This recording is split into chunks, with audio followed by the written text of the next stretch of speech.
juvenil se expresa frente a la ética clásica de la época moderna, donde surge una serie de pensadores que Victoria Camps clasifica dentro de las antiéticas. Estas filosofías identifican un mal general en la sociedad y plantean una solución que implicaría su transformación profunda. Camps incluye a Spinoza, a Nietzsche y a Marx en las antiéticas, ya que planteaban un mal general y una vía de salvación con cierto propósito. Por ejemplo, Spinoza ve el mal como una desorientación causada por la ignorancia y propone una reforma de entendimiento para parte identifica el problema de una humanidad débil fundada en el resentimiento y propone una transformación de los valores para llegar al superhombre, mientras que Marx considera que el problema radica en una sociedad de clase injusta y corrupta, con una causa en la explotación económica. Por lo tanto, su solución es una revolución tanto social como política para lograr una sociedad sin clase, lo que conocemos hoy en día como el comunismo.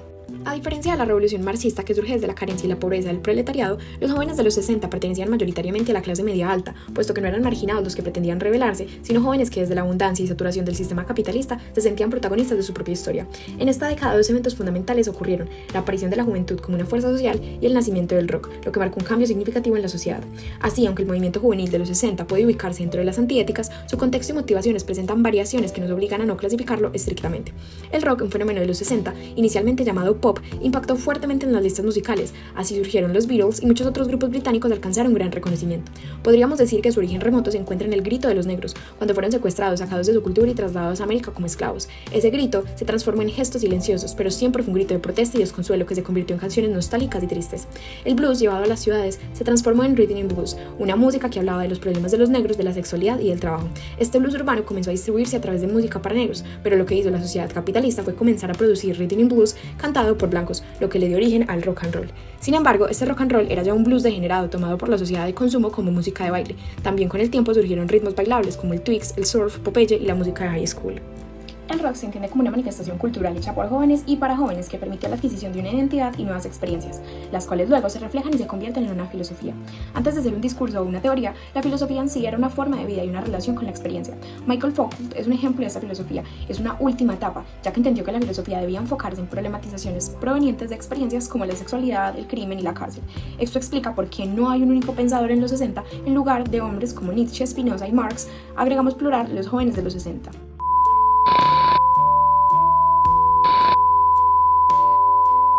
Bueno, para entender cómo los jóvenes de los años 60 cuestionaban y reinterpretaban las causas del mal social, es crucial diferenciar su perspectiva de la de Marx. Mientras Marx veía principalmente la explotación económica como la raíz de todos los males, estos jóvenes apuntaban directamente hacia la sociedad capitalista en su conjunto. Hablando de estos males, para ellos la sociedad capitalista nos obliga a producir y a consumir de una manera casi compulsiva, lo que genera una alineación profunda. ¿Qué significa esto? Bueno, tanto en el trabajo como en el consumo nos sentimos separados de lo que realmente estamos haciendo. El trabajo se vuelve una rutina sin sentido y el consumo nos ofrece una falsa libertad que en realidad nos somete más. Un buen ejemplo de esto es la comunidad de H.S. Beauty en San Francisco, donde aquí los jóvenes dejaron a un lado sus trabajos convencionales que sentían como alineantes y en cambio se dedicaron a formas de vida más alternativas como el arte, la música, etcétera, etcétera, que fue una forma de rechazar esas rutinas mecánicas y la falta de satisfacción en los trabajos industriales. Ellos en sí decidieron rebelarse a la cultura de la época. Ahora, cuando hablamos de rebelión, no nos referimos a una revolución política o social como lo planteaba Marx. Para estos jóvenes la rebelión era mucho más personal e individual. Ellos no buscaban cambiar las estructuras sociales desde afuera, sino desde adentro, con una actitud constante de desafío y de cuestionamiento. Para brindar un ejemplo, imaginémonos una cooperativa de vivienda donde una organización es completamente horizontal y colaborativa. Esto es exactamente lo que estos jóvenes promovían de diversas formas, una vida en comunidad y menos jerárquica, enfocada en la empatía y la solidaridad. La contracultura de los años 60 rechazaba por completo la organización vertical de la cultura moderna. Me refiero a la salud, la comunicación y la educación que se han institucionalizado separando a los productores de los consumidores y han promovido esas relaciones frías y distantes. En cambio, ellos abogaban por valores horizontales como la igualdad y la reciprocidad. La verdadera comunicación para ellos no era a través de las palabras, sino que también incluía un contacto físico, emocional y genuino, algo que desafiaba la objetividad y la neutralidad que tanto enfriaba las relaciones humanas en su época. Resumiendo todo esto, la contracultura de los años 60 dejó una crítica profunda a las estructuras sociales, económicas y culturales en ese entonces.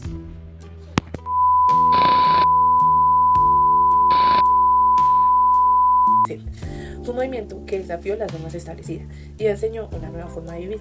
Uno de los pilares de dicha contracultura fue la confrontación con el estilo de vida americano, conocido como The American Way of Life. Los jóvenes de los 60 veían esta forma de vida como excesivamente organizada y dependiente del sistema, convirtiendo a las personas en piezas de una gran máquina. Inspirados por los cívicos, como Diógenes de Sinope, estos jóvenes promovieron un estilo de vida autárquico, basado en la autosuficiencia y la reducción de las necesidades al mínimo. Diógenes, por ejemplo, vivía con lo esencial y rechazaba todo lo innecesario, buscando vivir en armonía con la naturaleza. Esta vuelta a la naturaleza se reflejó en el movimiento hippie, que rechazaba la mentalidad destructiva de la modernidad. Los jóvenes abrazaron una relación más respetuosa y sostenible con el medio ambiente, viendo a la naturaleza no solo como un recurso a explotar, sino como un compañero en su camino hacia una vida más auténtica. Además, estos jóvenes comenzaron a cuestionar la ciencia y la tecnología. Tras los desastres de la Segunda Guerra Mundial, se plantearon serias preguntas sobre la responsabilidad ética de los científicos. Propusieron una moratoria en las investigaciones científicas y una abstinencia tecnológica, abogando por un uso mínimo y consciente de la tecnología. En lugar de la competitividad y la acumulación de riqueza, valoraron el hedonismo y el narcisismo positivo, buscando el placer y la realización personal. Según ellos, vivir con su pasión y seguir con el placer hacia la vida más completa y significativa. La vestimenta y el consumo también se convirtieron en áreas de resistencia. Los hippies se vestían de manera austera, rechazando las modas y los lujos promovidos por la industria. Preferían el ocio, el trabajo excesivo y consumían de manera consciente, priorizando lo gratuito y lo que realmente les daba satisfacción. La contracultura juvenil de los años 60 promovió una ética de igualdad, paz y libertad auténtica, desafiando la cultura dominante y proponiendo una nueva forma de vivir.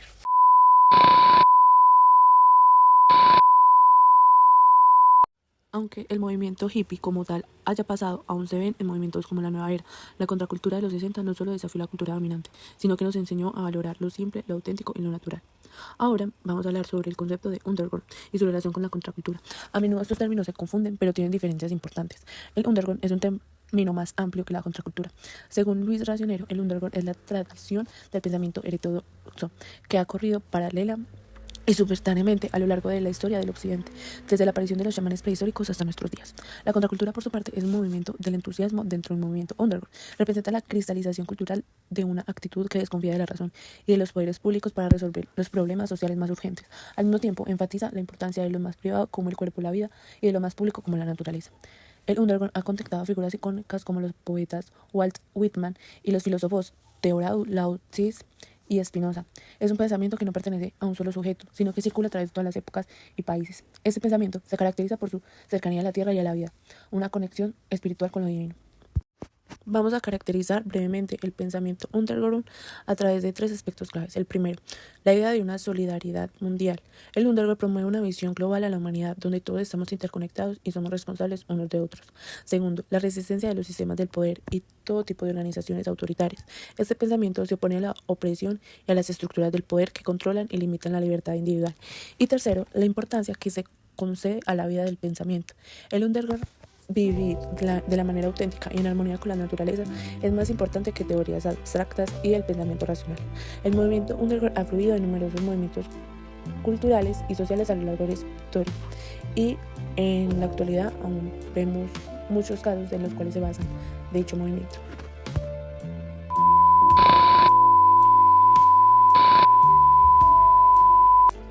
Continuando, vamos a reflexionar sobre la contracultura y el movimiento underground, explorando sus raíces y relevancia en nuestro contexto cultural. En un mundo que cada vez más interconectado, la búsqueda de una solidaridad mundial como producto de una mentalidad planetaria se presenta como una necesidad urgente y una promesa esperanzadora. El pensamiento underground se basa en la creencia en una profunda unidad en la naturaleza. Todo el universo es parte de un continuo en constante transformación y nosotros como seres humanos debemos integrarnos plenamente en este flujo. Para lograrlo necesitamos una supraconciencia que nos sitúe más allá de los conceptos tradicionales del bien y del mal, permitiéndonos comprender nuestra verdadera pertenencia a este vasto entramado universal. La crítica que el pensamiento underground hace a la tendencia occidental de crear un ego basado en poder, éxito, dinero, discriminación, siguen siendo extremadamente relevantes hoy en día.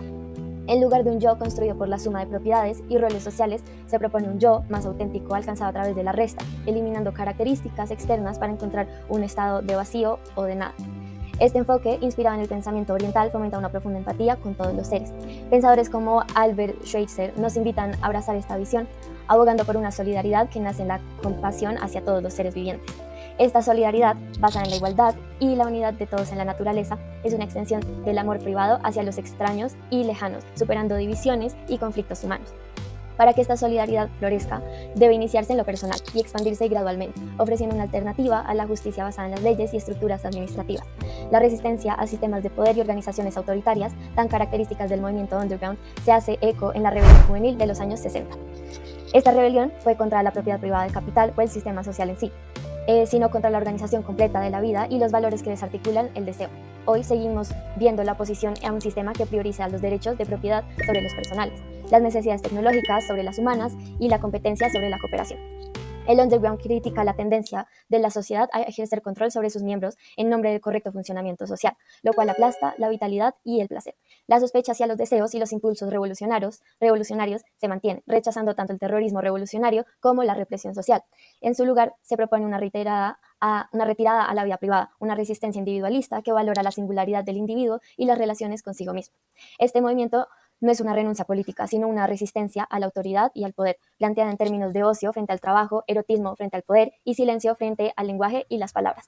La importancia de la vida frente al pensamiento se destaca, abandonando la búsqueda obsesiva de la verdad en favor de la acción y la vida.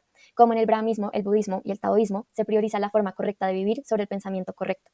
La tolerancia en el pensamiento, la atención al individuo y su bienestar y la importancia de la transformación personal antes que la transformación de la sociedad son valores centrales del underground. Esta mentalidad planetaria, libertaria e individualista nos recuerda que la contracultura no es simplemente un episodio histórico, sino una visión del mundo que seguirá presente para aquellos con una mente abierta y receptiva. Así podemos concluir que el pensamiento underground nos ofrece una perspectiva vital en nuestra búsqueda de una solidaridad mundial. Nos invita a mirar más allá de las estructuras y valores convencionales y a encontrar una forma de vida que promueva la empatía, la compasión y la auténtica pertenencia a la naturaleza.